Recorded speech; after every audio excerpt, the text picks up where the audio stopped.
Hello everyone मैं জাহাঙ্গীৰ আলম খান তোমালোক সকলোকে মোৰ ইউটিউব চেনেল অসমীয়া টেকত আকৌ এবাৰ স্বাগতম জনাইছো। আজি মই এটা নতুন ভিডিঅ'লৈ তোমালোকৰ সন্মুখত আহিলো আৰু আজি যেটো ভিডিঅ' এটো স্পেশাল এইচএস সেকেন্ডাৰৰ কাৰণে হয় বিকজ বহুত দিনৰ পৰা সেকেন্ডাৰৰ কাৰণে ভিডিঅ' বনোৱা নাই। সো আজিৰ যেটো ভিডিঅ' এই ভিডিঅ' এছএস সেকেন্ডাৰৰ পলিটিক্যাল সায়েন্সৰ part B politics in India since independent স্বাধীনতাৰ কালৰ ভাৰতীয় ৰাজনীতিৰ যেটো ইউনিট নম্বৰ 2 আমি আলোচনা কৰি আছিলো আধালৈকে আলোচনা কৰিছিলো হিটো আছিল Challenges of nation building জাতি নিৰ্মাণৰ প্ৰত্যাহ্বান। সো আমি তাৰে যিখিনি বস্তু বাকি আছে এইখিনি আজি আলোচনা কৰিম। সো বেছি টাইম নষ্ট নকৰাকৈ বুলা মেইন ভিডিঅ'টো আৰম্ভ কৰো। বাট যদি কোনোবা নতুন আহিছে অনুগ্ৰহ কৰি চেনেলটো সাবস্ক্ৰাইব কৰিবলৈ নাপাহৰিব।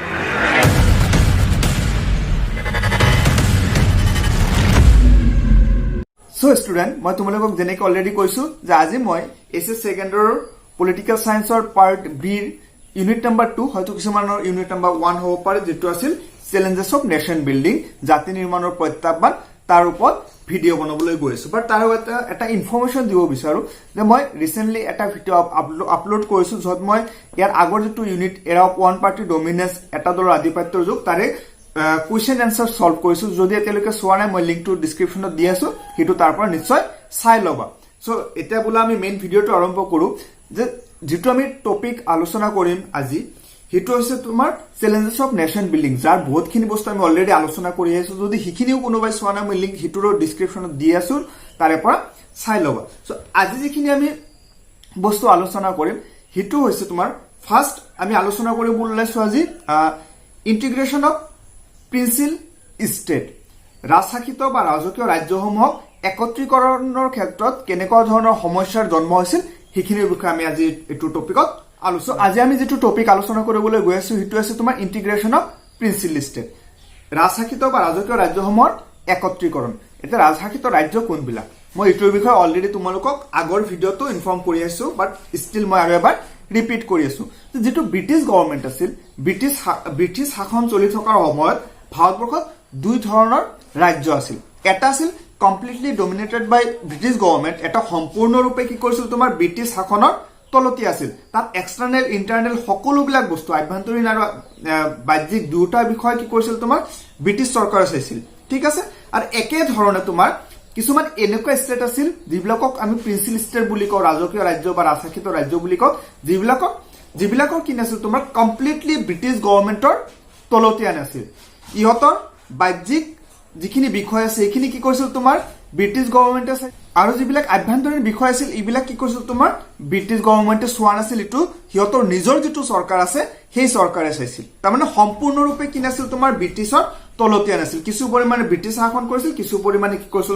তোমাৰ সেই দেশৰ বা সেই ৰাজ্যৰ যিজন তোমাৰ শাসক আছে যিজন ৰুলাৰ আছে তেওঁ চাইছিল। তো এইবিলাকক প্ৰিন্সিল ষ্টেট বুলি কোৱা হয়। দুই ধৰণৰ এটা কমপ্লিটলি ডমিনেটেড বাই ব্ৰিটিছ গভৰ্ণমেণ্ট সম্পূৰ্ণৰূপে ব্ৰিটিছ গভৰ্ণমেণ্টৰ তলতীয়া আৰু এটা আছে সম্পূৰ্ণৰূপে ব্ৰিটিছ গভৰ্ণমেণ্টৰ তলতীয়া নহয় আৰু সেইবিলাকক প্ৰিন্সিল ষ্টেট বুলি কোৱা হয়। আৰু এনেকুৱা প্ৰিন্সিল ষ্টেট ভাৰতৰ যেটো জিঅগ্ৰাফিকেল এৰিয়া আছিল তাতে বহুত আছিল। যদি আমি ৰেশিও হিচাপে ক'বলৈ যাওঁ 1/3 1/3 3/1 এনেকুৱা আছিল যিবিলাক ভাৰতবৰ্ষত প্ৰিন্সিল ষ্টেট আছিল। আৰু যদি আমি পপুলেশ্যনৰ ফালৰ পৰা যদি আমি ৰেশিওটো মিলাবলৈ যাওঁ তেতিয়াহ'লে প্ৰায় 4জন মানুহৰ মাজত এজন মানুহে কি কৰিছিল তোমাৰ প্ৰিন্সিল ষ্টেটৰ পৰা বিলং কৰিছিল। সো স্বাধীন হোৱাৰ পিছত কি হ'ল তোমাৰ এই ষ্টেট বিলাকক লৈ এটা ডাঙৰ সমস্যাৰ জন্ম হ'ল আৰু এই সমস্যাটো কেনেকৈ সমাধান কৰা হ'ল সেইখিনিৰ বিষয়ে আমি আলোচনা এতিয়া কথা হ'ল ষ্টুডেণ্ট যে এই ষ্টেট বিলাকক লৈ তোমাৰ প্ৰব্লেম কিয় ক্ৰিয়েট হ'ল যিবিলাক তোমাৰ প্ৰিন্সিল ষ্টেট আছে এই ষ্টেট বিলাকৰ কাৰণে প্ৰব্লেম কিয় ক্ৰিয়েট হ'ল। যে ক্ৰিয়েট হোৱাৰ মেইন কাৰণ হৈছে ব্ৰিটিছ গভৰ্ণমেণ্ট কাৰণ ব্ৰিটেইনৰ যিজন তোমাৰ প্ৰধানমন্ত্ৰী আছিল সেইখিনি সময়ত 1947ত তোমাৰ এটলিয়ে তোমাৰ ডিক্লেয়াৰ কৰিলে যে যেতিয়া তোমাৰ কি হ'ব ইণ্ডিয়া ইণ্ডিপেণ্ডেণ্ট হ'ব। ইণ্ডিপেণ্ডেণ্ট হোৱাৰ পিছত যিবিলাক প্ৰিন্সিল ষ্টেট আছে এই প্ৰিন্সিল ষ্টেট বিলাকৰ অথৰিটি কি কৰা নহয় বেলেগ কাৰোবাৰ হাতত দিয়া নহয়। তাৰমানে কি মিনিংটো হ'ল যে তোমাৰ এই প্ৰিন্সিল ষ্টেট বিলাকৰ পাৱাৰ না পাকিস্তানৰ হাতত দিয়া হ'ব না ভাৰতবৰ্ষক দিয়া হ'ব। তাৰমানে কি এই দেশবিলাক কি হ'ব তোমাৰ এই ৰাজ্যবিলাক কি হ'ব তোমাৰ স্বাধীন হৈ যাব নিজে সাৰ্বভৌমত্ব পাব। দ্যাটছ মিন সিহঁতে নিজে সেপাৰেট হৈ থাকিব পাৰিব। আৰু লগতে তেখেতে আৰু এটা বস্তু উল্লেখ কৰিলে যে যদি কোনো প্ৰিন্সিল ষ্টেট তোমাৰ কি কৰিব বিচাৰে কোন এটা পাৰ্টিকুলাৰ কাণ্ট্ৰিৰ লগত যাব বিচাৰে তেতিয়াহ'লে ইয়াৰ অথৰিটিটো কাৰ হাতত থাকিব সেই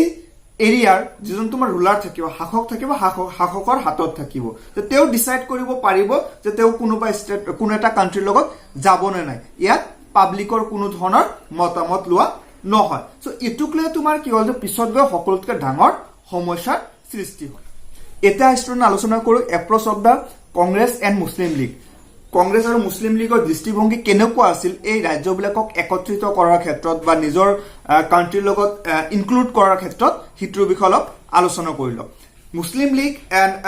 কংগ্ৰেছৰ যিটো তোমাৰ এপ্ৰচ দুটাৰ এপ্ৰচ কমপ্লিটলি সেপাৰেট আছিল ঠিক আছে এটা আনটাৰ বিপৰীত আছিল প্ৰথমতে যদি আমি মুছলিম লীগৰ এপ্ৰচটো চাবলৈ যাওঁ তেতিয়াহ'লে চাবা যে মুছলিম লীগে কি কৰিছিল তোমাৰ 1947 14 জুন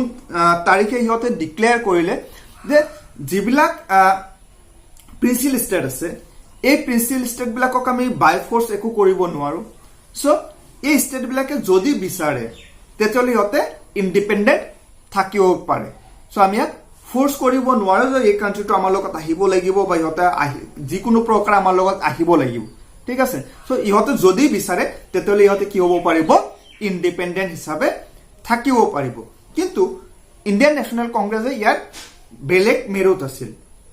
কংগ্ৰেছৰ মতে ইহঁতে কৈছে যে যিবিলাক প্ৰিন্সিল ষ্টেট আছে এই প্ৰিন্সিল ষ্টেট বিলাকে যোৱা তোমাৰ 70-80 ইয়াৰ্ছৰ পৰা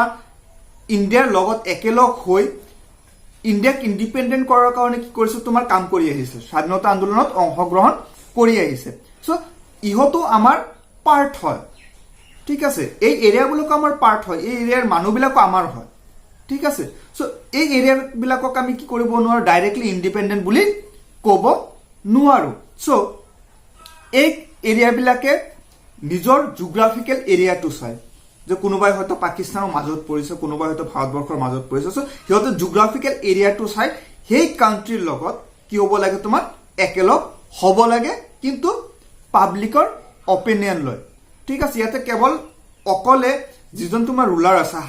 শাসকে নিজে ডিসাইড কৰিলে নহ'ব যে আমি কোনটো কাণ্ট্ৰিৰ লগত যাম লগতে তোমাৰ কি কৰিব ফাৰ্ষ্ট প্ৰিফাৰেন্স কাৰ দিব লাগিব যিবিলাক পাব্লিক আছে পাব্লিকক ফাৰ্ষ্ট প্ৰিফাৰেন্স দিব লাগিব যে পাব্লিকে যিটো কাণ্ট্ৰিৰ লগত যাব বিচাৰে সেই কাণ্ট্ৰিৰ লগত হেনেকে এড কৰিব লাগিব ইণ্ডিপেণ্ডেণ্ট হৈ থাকিব দিব নোৱাৰো ইয়াৰ এটা কাৰণো আছে এতিয়া চোৱা এক্সাম্পল হিচাপে যে কোন এখন এৰিয়া ইণ্ডিয়াৰ ভিতৰত আছে মাজত আছে সৰু এটা এৰিয়া আৰু এইটো যদি আমি ইণ্ডিপেণ্ডেণ্ট কৰি দিওঁ তেতিয়াহ'লে এটা তোমাৰ কমিউনিকেশ্যন প্ৰব্লেম হৈ যাব সেই তোমাৰ কি কয় এৰিয়াটোৰ আৰু যিহেতু কি তেওঁ ইণ্ডিয়াৰ মাজত পৰিব সো তেওঁ সকলো সময়ত ইণ্ডিয়াৰ ডমিনেটত থাকিবই লাগিব ডেফিনেটলি বিকজ তেওঁৰ বেলেগ কোনো ষ্টেট কাণ্ট্ৰিৰ লগত তোমাৰ কমিউনিকেশ্যনৰ কাৰণে বেলেগ ৰাস্তা নাথাকিব ঠিক আছে ইণ্ডিয়াৰ কথা মানিবই লাগিব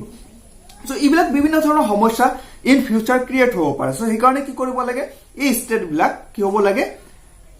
হয়তো ইণ্ডিয়া নহলে পাকিস্তানৰ লগত একেলগ হ'ব লাগে এতিয়া ষ্টুডেণ্ট আমি আলোচনা কৰো গভৰ্ণমেণ্ট এপ্ৰচ আমাৰ ভাৰতৰ চৰকাৰৰ দৃষ্টিভংগী কেনেকুৱা আছে সো মই অলৰেডি ক'লো যে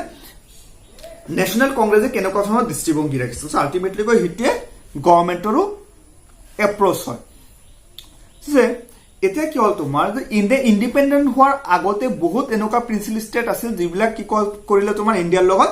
একত্ৰিত হৈ গ'ল কিন্তু ইয়াৰ মাজতো কিছুমান এনেকুৱা ষ্টেট আছিল যিবিলাক তেতিয়ালৈকে তোমাৰ কি নহ'ল যে ভাৰতৰ লগত নাহিল সিহঁতে কি কৰিলে নিজক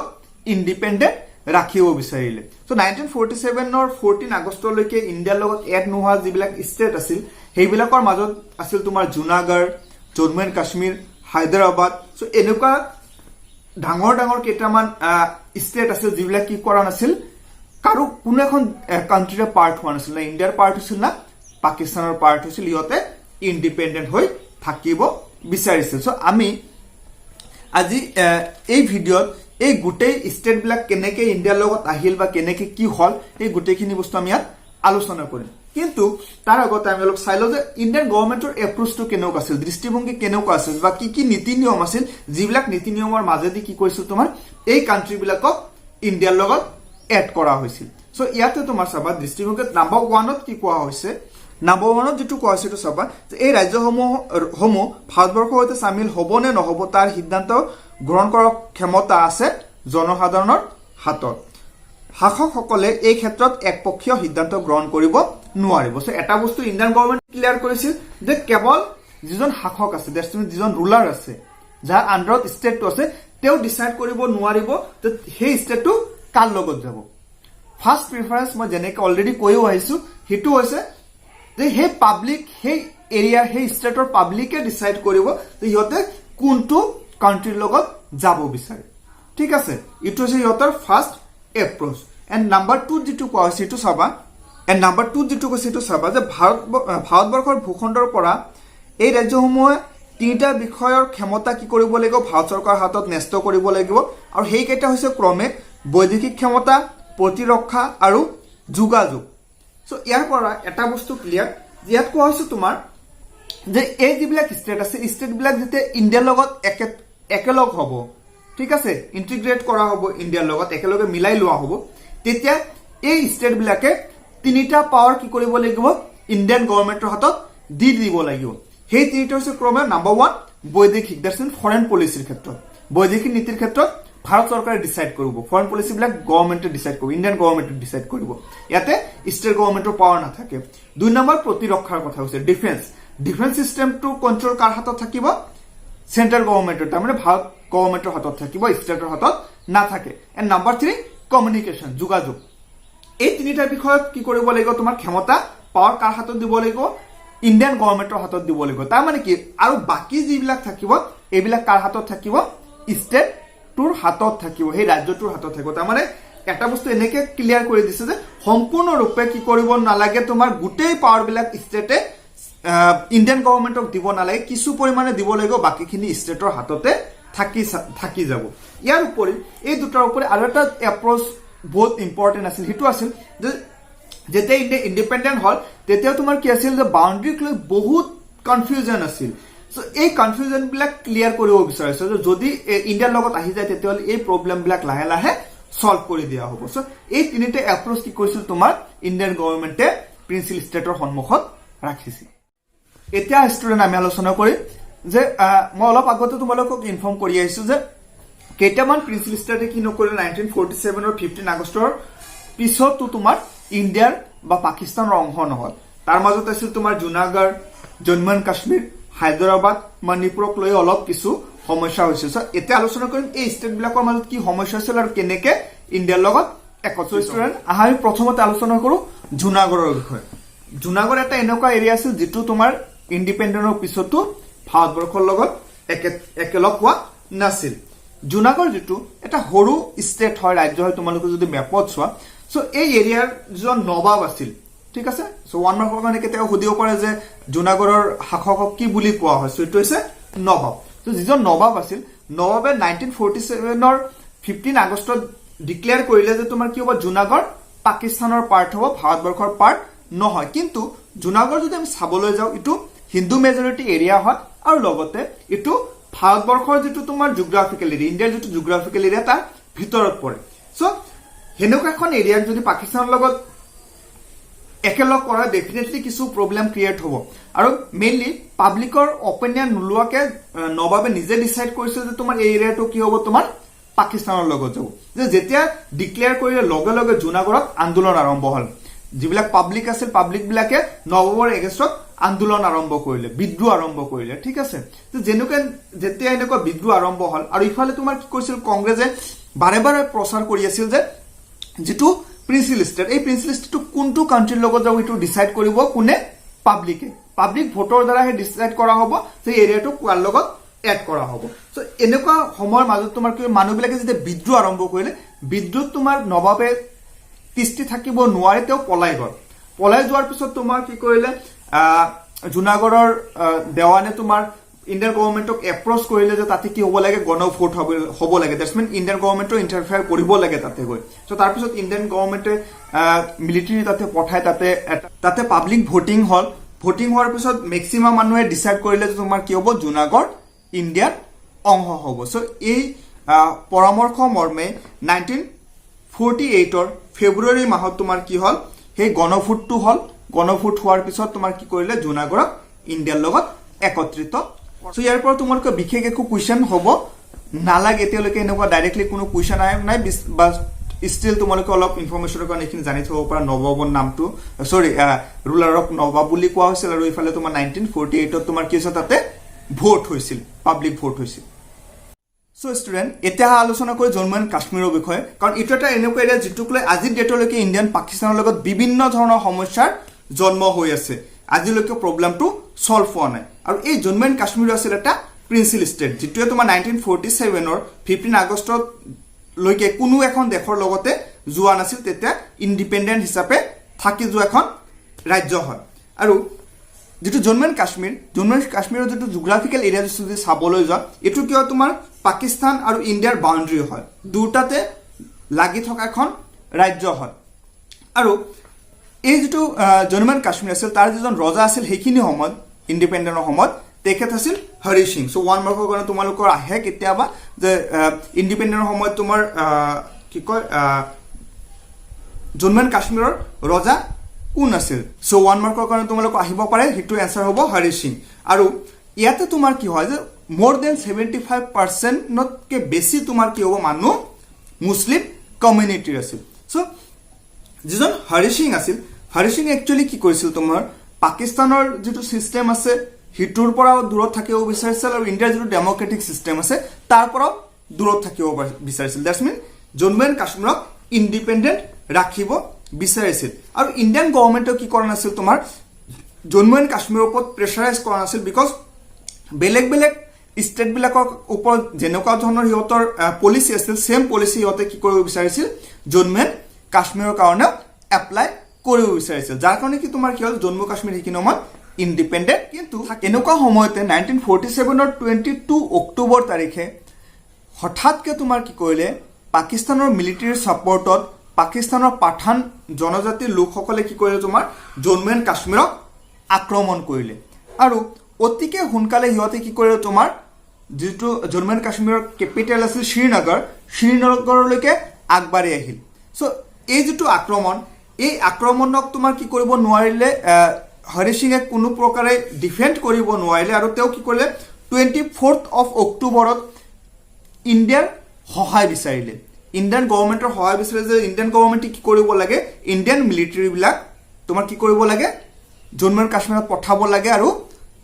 তাৰ পৰা পাকিস্তানৰ মিলিটাৰী বিলাক খেদি দিব লাগে কিন্তু ইয়াতে কিছুমান কি থাকে তোমাৰ ইন্টাৰনেশ্যনেল পলিচি থাকে তোমাৰ এনেই কোনো এখন ষ্টেট কান্ট্ৰি বেলেগ এখন কান্ট্ৰি ভিতৰত তোমাৰ হিহঁতৰ মিলিটাৰী পঠাই দিব নোৱাৰে সো কিছুমান ইন্টাৰনেশ্যনেল টাৰ্ম এণ্ড কণ্ডিশ্যন থাকে সো সেই কাৰণে ইণ্ডিয়ান গভৰ্ণমেণ্টে ক'লে যে এনেকৈ আমি ডাইৰেক্ট কি কৰিব নোৱাৰো কোনো কথা বতৰা নাই আমি আমাৰ মিলিটাৰী কি কৰিব নোৱাৰো জম্মু এণ্ড কাশ্মীৰত পঠাব নোৱাৰো বিকজ জম্মু এণ্ড কাশ্মীৰ আমাৰ পাৰ্ট নহয় আৰু দুই নম্বৰ কথা যে এটা যদি পাৰ্ট কৰিব বিচাৰো তেতিয়ালে কি লাগিব জম্মু এণ্ড কাশ্মীৰৰ মানুহৰ মাজত ভোট হ'ব লাগিব আৰু যদি মানুহবিলাকে সাপোৰ্ট কৰে ইণ্ডিয়াক তেতিয়াহে এইটো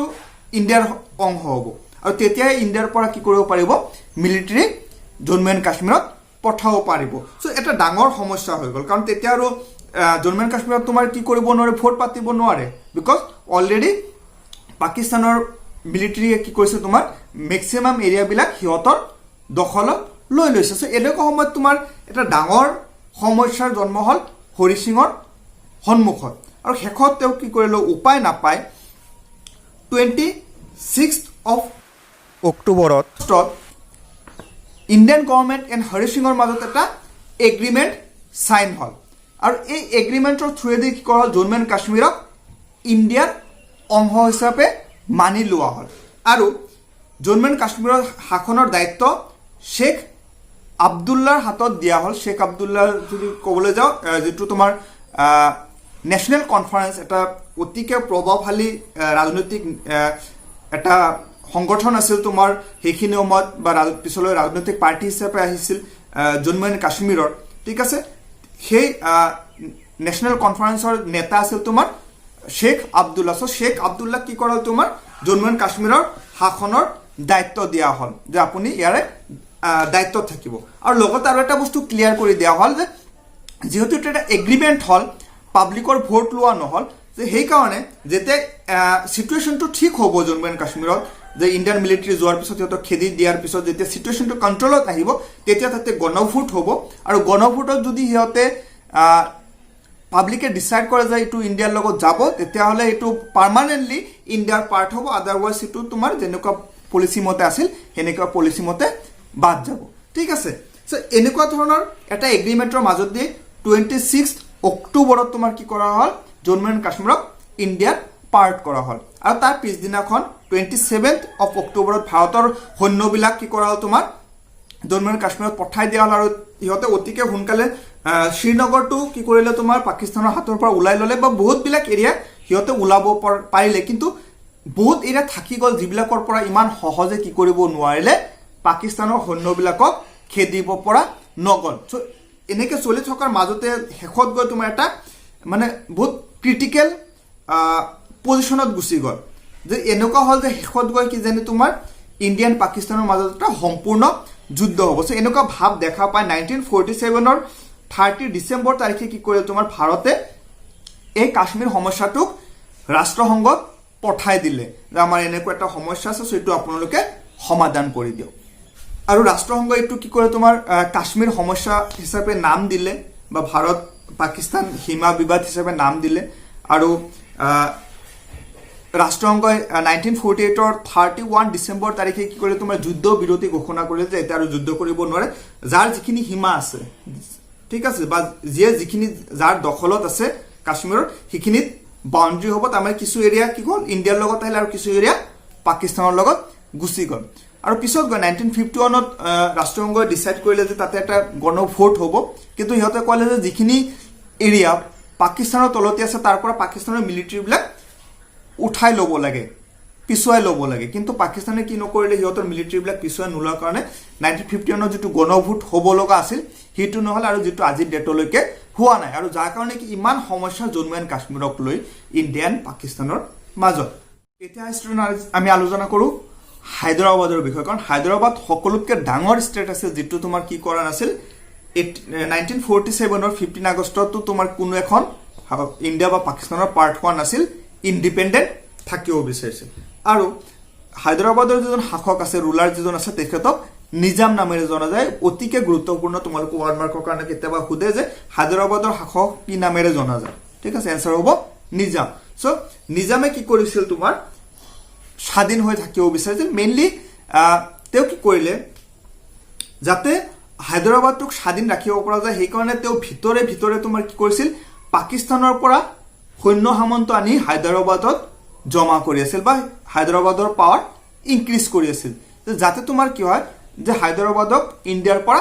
ছেপাৰেটলি ৰাখিব পৰা যায় কিন্তু ইফালে নিজামে কি কৰিছিল তোমাৰ ভাৰতৰ লগত যিটো কথা দিছিল বা ডিছকাশ্যন হৈছিল তাতে তেওঁ কৈছিল যে হায়দৰাবাদ কি নহয় তোমাৰ কেতিয়াও পাকিস্তানৰ অংশ নহয় ঠিক আছে চ' এনেকুৱা এটা কনফিউজনৰ মাজত তোমাৰ কি কৈছিল নিজামে ৰাখিছিল আৰু ইফালে ভিতৰে ভিতৰে কি কৰিছিল তোমাৰ নিজামে হায়দৰাবাদৰ শক্তি বৃদ্ধি কৰিছিল পাকিস্তানৰ আৰু ইফালে কি হ'ল ষ্টুডেণ্ট যে তোমাৰ হায়দৰাবাদক কি কৰিলে তোমাৰ ব্ৰিটিছ গভৰ্ণমেণ্টে স্বাধীন বুলি ডিক্লেয়াৰ নকৰিলে যে আমি কি কৰিব নোৱাৰোঁ হায়দৰাবাদক ইণ্ডিপেণ্ডেণ্ট ডিক্লেয়াৰ কৰিব নোৱাৰোঁ চ' এটা ডাঙৰ প্ৰব্লেম হ'ল ইফালে নিজামে কি কৰিছে তোমাৰ পাকিস্তানৰ পৰা মিলিটাৰী আনি হায়দৰাবাদৰ পাৱাৰ ইনক্ৰিজ কৰি আছে বিকজ তেওঁ ইণ্ডিপেণ্ডেণ্ট থাকিব বিচাৰে ইফালে তোমাৰ কি কৰিছে ব্ৰিটিছ গভৰ্ণমেণ্টে হায়দৰাবাদক ইণ্ডিপেণ্ডেণ্ট নহয় বুলি কৈ দিলে যে ইহঁতে স্বাধীন হ'ব নোৱাৰে চ' এনেকুৱা এটা সন্ধিক্ষণত এনেকুৱা এটা সমস্যাৰ সময়ত ইণ্ডিয়ান গভৰ্ণমেণ্টে কি কৰিব বিচৰা নাছিল হায়দৰাবাদ বা নিজামৰ ওপৰত প্ৰেছাৰাইজ কৰিব বিচৰা নাছিল যে জোৰ জুলুমকে সিহঁতক ইণ্ডিয়াৰ অংশ কৰিব বিচৰা নাছিল সেইটো ভাবিছে যে যিমান পৰা যায় ডিছকাশ্যনৰ মাজেদি প্ৰব্লেমটো ছল্ভ কৰিব লাগিব চ' এনেকুৱা এটা ডিছকাশ্যনৰ মাজতে সিহঁতে কি কৰিলে তোমাৰ হায়দৰাবাদ এণ্ড ইণ্ডিয়াৰ মাজত তোমাৰ কি হ'ল এটা এগ্ৰিমেণ্ট হ'ল যিটোক ষ্টেট ষ্টিল এগ্ৰিমেণ্ট বুলি কোৱা হয় স্থিতি অৱস্থা বৰ্তাই ৰখা চুক্তি বুলি কোৱা হয় যে এনেকৈ ইণ্ডিয়ান গভৰ্ণমেণ্টে যিটো ভাবিছে যে এই যিটো এগ্ৰিমেণ্টৰ থ্ৰুৱেদি সিহঁতে ডিছকাছ কৰিব আৰু ডিছকাছ কৰি কি কৰিব সমস্যাটো সমাধান কৰি হায়দৰাবাদক ইণ্ডিয়াৰ অংশ কৰিব ফ'ৰ্চ নকৰে কিন্তু ইফালে নিজামে কি কৰিছিল এই ডিছকাশ্যনটো যিমান পৰা যায় লেণ্ডি কৰিছিল লেণ্ডি কৰাৰ এটাই কাৰণ যে সিহঁতে পাৱাৰ ইনক্ৰিজ কৰি আছিল হায়দৰাবাদৰ পাকিস্তানৰ পৰা সৈন্যলৈ পাৱাৰ ইনক্ৰিজ কৰি আছিল আৰু এই পাৱাৰ ইনক্ৰিজ কৰাৰ মেইন যিটো ৰিজন এইটো আছিল যে হায়দৰাবাদক ইহঁতে কি কৰিব এনে হয়তো আলাপ আলোচনাৰ মাজতে স্বাধীন ৰাখিব যদি দৰকাৰ পৰে সিহঁতে শক্তি প্ৰয়োগ কৰি হলেও হায়দৰাবাদক কি কৰিব তোমাৰ সেপাৰেট কৰি ৰাখিব ইণ্ডিয়াৰ পৰা বা ইণ্ডিপেণ্ডেণ্ট কৰিব পিছত গৈ তোমাৰ হায়দৰাবাদক পাকিস্তানৰ অংশ এনেকুৱা সময়তে হঠাৎকে নিজামৰ সন্মুখত তিনিটা মেজৰ সমস্যাৰ আহি গ'ল আৰু সেই সমস্যাকেইটা হৈছে ক্ৰমে চাবা নৱৰণত কি হ'ল তোমাৰ যে নিজামৰ চৰকাৰৰ সহযোগত ৰাজ্যখনত উগ্ৰ মুছলিম সাম্প্ৰদায়িক সংগঠনৰ বিকাশ ঘটিল ঠিক আছে নৱৰণত যেটো সমস্যা হ'ল হেতু হ'ল এই যে নিজামে কি কৰে তোমাৰ পাকিস্তানৰ পৰা মানুহ আনি বা সৈন্য সামন্ত আনি হায়দৰাবাদৰ শক্তি বৃদ্ধি কৰিছিল ইটোৰ ফলত কি হ'ল যে লাহে লাহে মুছলিম উগ্ৰ মুছলিম সাম্প্ৰদায়িক এটা সংগঠনৰ জন্ম হয় ঠিক আছে যেটো কি হ'ল তোমাৰ নিজামৰ কাৰণে এটা থ্ৰেট হিচাপে দেখা দিলে প্ৰত্যাহ্বান হিচাপে দেখা দিলে দুই নম্বৰ যেটো সমস্যা আছিল হেতু আছিল তোমাৰ যে ৰাজ্যৰ কংগ্ৰেছ কমিটিয়ে ৰাজ্যখনত গণতান্ত্ৰিক শাসন প্ৰতিষ্ঠাৰ বাবে ব্যাপক সত্যাগ্ৰহ আন্দোলন গঢ়ি তুলিছিল যে তোমাৰ কি হ'ব লাগে হায়দৰাবাদত কি হ'ব লাগে তোমাৰ এখন গণতান্ত্ৰিক শাসন ব্যৱস্থা প্ৰতিষ্ঠিত হ'ব লাগে ঠিক আছে ৰজাৰ শাসন নাথাকি ইয়াতে গণতান্ত্ৰিক শাসন ব্যৱস্থা প্ৰতিষ্ঠিত হ'ব লাগে তাৰ কাৰণে ইহঁতে আন্দোলন আৰম্ভ কৰিছিল সো এই আন্দোলনটো কন্ট্ৰোল কৰাটো নিজামৰ কাৰণে এটা ডাঙৰ প্ৰত্যাহ্বান আছিল আৰু নাম্বাৰ 3 যেটো প্ৰবলেম হেতু ফেস কৰিছিল হেতু আছিল তোমাৰ যে ৰাজ্যখনৰ তেলেংগানা অঞ্চলত কমিউনিষ্ট নেতৃত্বাধীন কৃষক আন্দোলন গঢ়ি উঠিছিল যে এই হায়দৰাবাদৰ এটা ৰাজ্য আছিল তেলেংগানা ঠিক আছে আৰু এই তেলেংগানাত তোমাৰ কি কৰিছিল কমিউনিষ্ট সকলে আন্দোলন আৰম্ভ কৰিছিল কৃষক আন্দোলন আৰম্ভ কৰিছিল ঠিক আছে সো ইটু কন্ট্ৰোল কৰাটো তেওঁৰ কাৰণে এটা প্ৰত্যাহ্বান আছিল সো এই তিনিটা সমস্যা একেলগে আহি গ'ল আৰু এই পিছৰ যে দুটা সমস্যা যে কংগ্ৰেছে তোমাৰ আন্দোলন কৰিছিল গণতান্ত্ৰিক ব্যৱস্থা প্ৰতিষ্ঠা কৰাৰ কাৰণে আৰু যেটো কৃষক আন্দোলন আছিল এই দুটা কন্ট্ৰোল কৰাৰ কাৰণে তেওঁ কি কৰিলে তোমাৰ নিজামে যেটো মুছলিম সাম্প্ৰদায়িক শক্তি জন্ম হৈছিল যেটোৰ নাম আছিল তোমাৰ ৰাজাকাৰাছ এই ৰাজাকাৰাছক কি কৰিলে তোমাৰ এই দুটা প্ৰত্যাহ্বান কন্ট্ৰোল কৰাৰ কাৰণে এই দুটা সমস্যা সমাধান কৰাৰ কাৰণে এই শক্তিটোক প্ৰয়োগ কৰিলে ঠিক আছে আৰু ইহতে কি কৰে তোমাৰ পাব্লিকৰ ওপৰত অবৰ্ণনীয় অত্যাচাৰ আৰম্ভ কৰিলে যেটোক আমি ভাষাৰে ব্যক্ত কৰিব নোৱাৰো ইমান মানে জঘন্য ধৰণে মানুহবিলাকক অত্যাচাৰ কৰিবলৈ আৰম্ভ কৰিলে হত্যা কৰা লুণ্ঠন কৰা ইভেন কি ধৰ্ষণ কৰা এনেকুৱা ধৰণৰ জঘন্যতম কাণ্ড হ'বলৈ আৰম্ভ হয় সো এনেকুৱা সময়ত তোমাৰ কি কৰিলে হায়দৰাবাদৰ পৰা ভাৰতৰ সমৰ্থন বিচাৰিলে বা ভাৰতৰ হস্তক্ষেপ বিচাৰিলে কিন্তু ইণ্ডিয়ান গভৰ্নমেণ্টে ডাইৰেক্টলি এনেকৈ ইণ্টাৰফেয়াৰ কৰিব নিবিচাৰে বিকজ ইটো এটা সিহঁতৰ ইণ্টাৰনেল মেটাৰ হয় কিন্তু যেতিয়া তোমাৰ ইমান জঘন্যতম ঘটনাবিলাক হ'বলৈ আৰম্ভ হ'ল তেতিয়া আৰু শেষত উপায় নাপায় ইণ্ডিয়াই কি কৰিলে তোমাৰ 1948 13 সেপ্টেম্বৰত ইণ্ডিয়ান মিলিটাৰী কি কৰিলে তোমাৰ হায়দৰাবাদত পঠাই দিলে আৰু 2-3 দিনৰ ভিতৰতে হায়দৰাবাদৰ নিজামে কি কৰিলে আত্মসমৰ্পণ কৰিবলৈ বাধ্য হ'ল আৰু ইয়াৰ পিছত তোমাৰ কি হ'ল যে নৱেম্বৰ মাহত তোমাৰ কি কৰিলে 1948 নৱেম্বৰ মাহত তোমাৰ হায়দৰাবাদক ভাৰতবৰ্ষৰ অংশ হিচাপে মানি লোৱা হ'ল আৰু নিজামক বিশেষকৈ শাস্তি নিদি তাৰে শাস্তি দিয়া নহল আৰু উল্টাতেও কি কৰা হ'ল তোমাৰ হায়দৰাবাদৰ শাসনৰ দায়িত্বতে আৰু এনেকৈ তোমাৰ কি কৰা হ'ল হায়দৰাবাদক ইণ্ডিয়া পাৰ্ট কৰি লোৱা হ'ল সো ইয়াত পৰা তোমালোকৰ 1 বা 2 মাৰ্কৰ কাৰণে কেতিয়াবা আহিব পাৰে যেটো আছিল তোমাৰ হায়দৰাবাদৰ শাসকক কি নামেৰে জনা যায় 1 মাৰ্কৰ কাৰণে আহিব পাৰে ৰাজাকাৰাছ কি ইটো 1 মাৰ্কৰ কাৰণে আহিব পাৰে আৰু কেতিয়া তোমাৰ হায়দৰাবাদক ভাৰতৰ অংশ হিচাপে কৰি লোৱা হৈছিল ইটো আহিব পাৰে ইটো 1948 হ'ব 1948 নৱেম্বৰ মান্থত হৈছিল সো এইবিলাক 1 মাৰ্কৰ কাৰণে দুটা মান কোৱেশ্চন আহিব পাৰে বিশেষ বেলেগ কোৱেশ্চন তোমালোকৰ ইয়াৰ পৰা নাহে সো আহা আজি আমি লাষ্ট আৰু এটা সৰু বস্তু আলোচনা কৰি আজি ভিডিও হেক কৰিম এনে বহুত লেন্দি হৈ গ'ল আৰু হেতু হৈছে মণিপুৰ মই কৈছিল মণিপুৰক লৈও কিছু সমস্যাৰ জন্ম হৈছিল একেলগ কৰাৰ ক্ষেত্ৰত সো আমি মণিপুৰৰ কথাটো অলপ আলোচনা কৰো সো ষ্টুডেন্ট যেটো মণিপুৰ আছে মণিপুৰক লৈ তোমাৰ কিছু সমস্যা হৈছিল প্ৰথম অৱস্থাত ইণ্ডিয়াৰ লগত একত্ৰিত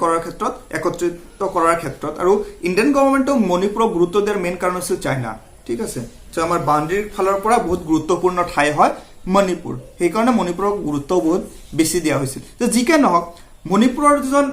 মহাৰাজা আছিল বুধচন্দ্ৰ তোমালোকৰ 1 মাৰ্কৰ কাৰণে বহুত আহি থাকে মণিপুৰৰ স্বাধীনতাৰ সময়ত মণিপুৰৰ মহাৰাজা কোন আছিল ঠিক আছে সো এটো হ'ব মহাৰাজা বুধচন্দ্ৰ সো বহুত ইম্পৰ্টেন্ট হয় সো বুধচন্দ্ৰ এণ্ড ইণ্ডিয়ান গভৰ্নমেণ্টৰ মাজত এটা এগ্ৰিমেণ্ট হৈছিল 1947 11th of অক্টোবৰত, যিটোক আমি আৰ্হিপত্ৰ বুলি কওঁ, ঠিক আছে। আৰু ইয়াৰ দ্বাৰা কি কোৱা হৈছিল তোমাৰ মণিপুৰক কিছু স্বতন্ত্ৰতা দিয়া হ'ব, কিছু অটনমি দিয়া হ'ব বুলি তাতে কোৱা হৈছিল। চ' এইটো আমি পিছত তাৰ আগৰ কিছু বস্তু আমি আলোচনা কৰি লওঁ। একচুৱেলি কি হ'ল তোমাৰ 1947 জুন মান্থত তোমাৰ কি কৰিছিল, মণিপুৰৰ কেইবাজনো তোমাৰ জ্যেষ্ঠ নেতাই তোমাৰ কি কৰিছিল, অসমৰ যিজন গভৰ্ণৰ আছিল তেখেতৰ লগত লগ ধৰিছিল আৰু সিহঁতে ইচ্ছা প্ৰকাশ কৰিছিল যে সিহঁতে কি কৰিব, তোমাৰ ইণ্ডিয়াৰ যিটো কি কয় কনষ্টিটিউৱেণ্ট এছেম্বলি আছে তাতে সিহঁতে অংশগ্ৰহণ কৰিব। তাৰ পৰা এটা বস্তু ক্লিয়াৰ যে মণিপুৰ বিগিনিঙৰ পৰা ইণ্ডিয়াৰ পাৰ্ট হ'ব বিচাৰিছিল। চ' সিহঁতে কনষ্টিটিউৱেণ্ট এছেম্বলিৰ মেম্বাৰশ্বিপ বিচাৰিছিল, কিন্তু মণিপুৰত তোমাৰ কি নাছিল, 10 লাখ পপুলেশ্যন নাছিল, কাৰণ 10 লাখৰ পৰা এজন দিয়া হৈছিল। সেইকাৰণে কি কৰিলে গভৰ্ণৰে, আছামৰ গভৰ্ণৰে ত্ৰিপুৰা আৰু খাচী এই দুটা আৰু লগতে তোমাৰ মণিপুৰ এই তিনিটাক লৈ এজন প্ৰতিনিধি নিৰ্বাচিত কৰি দিলে। চ' এনেকৈ কি কৰিলে তোমাৰ মণিপুৰে কনষ্টিটিউৱেণ্ট এছেম্বলিৰ মেম্বাৰশ্বিপ পাইছিল। তাৰপিছত মানে প্ৰথমৰ পৰা এটা বস্তু ক্লিয়াৰ আছিল যে প্ৰায় মণিপুৰ কি হ'ব, তোমাৰ ইণ্ডিয়াৰ ইণ্টিগ্ৰেল পাৰ্ট হ'ব। ইয়াৰ পিছত কি হ'ল ষ্টুডেণ্ট, 1948 জুন মান্থত তোমাৰ কি হ'ল, মণিপুৰত সাংবিধানিক ৰাজতন্ত্ৰ প্ৰতিষ্ঠা হ'ল। সাংবিধানিক ৰাজতন্ত্ৰ মানে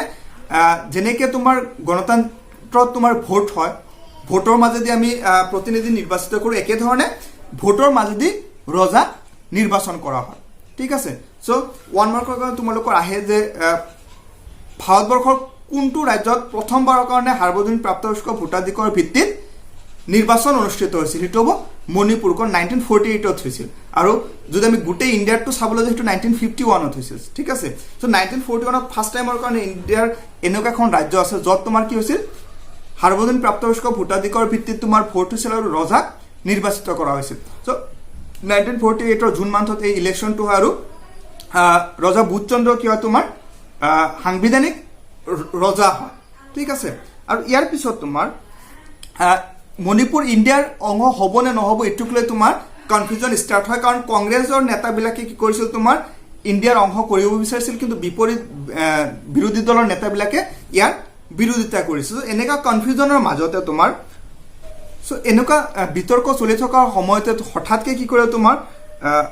মণিপুৰৰ মহাৰাজাজনে তোমাৰ কি কৰিলে, বিধানসভাৰ লগত কোনো ধৰণৰ আলোচনা বিলোচনা নকৰাকে অকলে তোমাৰ কি কৰিলে 1949 21 ছেপ্টেম্বৰত তোমাৰ কি কৰিলে, অসমৰ ৰাজধানী শ্বিলঙত আহি মণিপুৰ আৰু চেন্ট্ৰেল গভৰ্ণমেণ্টৰ মাজত এটা এগ্ৰিমেণ্ট হৈ মণিপুৰক ভাৰতৰ অংশ হিচাপে কৰি লোৱা হয়। চ' যিটোক তোমাৰ কি কৰা নহ'ল যে কোনো এজন মানুহকে ইনফৰ্ম কৰা নহ'ল, ঠিক আছে। ইভেন কি তেওঁৰ যিবিলাক তোমাৰ দলৰ যিবিলাক মেম্বাৰ আছে সেইবিলাককো তোমাৰ কি কৰা নহ'ল, ইনফৰ্ম কৰা নহ'ল। তাৰ মানে কাকো ইনফৰ্মেশ্যন নিদিয়াকে ভিতৰে কি কৰা হ'ল, মণিপুৰক ইণ্ডিয়াৰ অংশ হিচাপে কৰি লোৱা হ'ল। চ' এনেকৈ কি হ'ল, তোমাৰ ইণ্ডিয়াৰ লগত মণিপুৰো আহি গ'ল, আৰু যিটোক লৈ তোমাৰ পিছত বহুত বিতৰ্ক হৈছে, ইভেন আজি ডেটলৈকে ইয়াক লৈ বহুত বিতৰ্ক চলি আছে, আৰু বহুতে এই এগ্ৰিমেণ্টটোকে ইয়াৰ মেইন কাৰণ বুলি ক'ব বিচাৰে, কাৰণ ইয়াতে বেলেগ কাৰো মানে সমৰ্থন নাছিল, ৰজাৰ অকলে আহি তোমাৰ কি কৰিছিল, তোমাৰ ইণ্ডিয়াৰ লগত মণিপুৰক একত্ৰিত কৰিছিল। চ' ইয়াৰ পৰাও তোমালোকৰ বহুত কেইটা 1 মাৰ্কৰ কুৱেশ্যন হ'ব পাৰে, যেনেকৈ মহাৰাজাজনৰ নাম আহিব পাৰে, কেতিয়া তোমাৰ সাৰ্বজনীন প্ৰাপ্তবয়স্ক ভোটাধিকাৰৰ ভিত্তিত তোমাৰ ভাৰতবৰ্ষৰ কোনখন ৰাজ্যত প্ৰথমত ইলেকশ্যন হৈছিল এইটো এটা আহিব পাৰে, কেতিয়া তোমাৰ কি হৈছিল মণিপুৰ এণ্ড ইণ্ডিয়াৰ মাজত এগ্ৰিমেণ্ট হৈছিল, সেইটো হ'ব 1949 21 ছেপ্টেম্বৰত, এইটো এটা 1 মাৰ্কৰ কুৱেশ্যন আহিব পাৰে। চ' এনেকুৱা 3টামান কুৱেশ্যন বহুত ইম্পৰ্টেণ্ট হয় তোমালোকৰ এইখিনি বস্তুৰ পৰা। চ' ষ্টুডেণ্ট আজিৰ ভিডিঅ'ত এইখিনি আছিল, আশা কৰোঁ ভিডিঅ'টো ভাল লাগিছে। যদি ভাল লাগিছে লাইক কৰিবা, কমেণ্ট কৰি জনাবলৈ নাপাহৰিবা, বা যদি কোনো ইম্প্ৰুভমেণ্ট লাগে তথাপিও তোমালোকে কমেণ্ট কৰিবা। চ' আমি বেলেগ এটা ভিডিঅ'ত লগ পাম। এইটো ইউনিটৰ আৰু অলপ সৰু এটা পাৰ্ট এৰি থলোঁ, যিটো আমি অতিকে সোনকালে ক্লিয়াৰ কৰিম, তাৰপিছত আমি বেলেগ পাৰ্টলৈকে যাম। চ' যিকেই নহওক বেলেগ এটা ভিডিঅ'ত লগ পাম, তেতিয়ালৈকে টাটা, বাই বাই।